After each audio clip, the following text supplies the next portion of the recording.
baby pass dito sa Cavite. Napakabilis po ng takbo.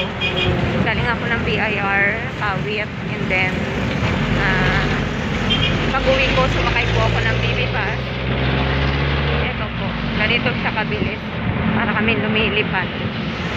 Oh, grabe. Wala pang pasahero.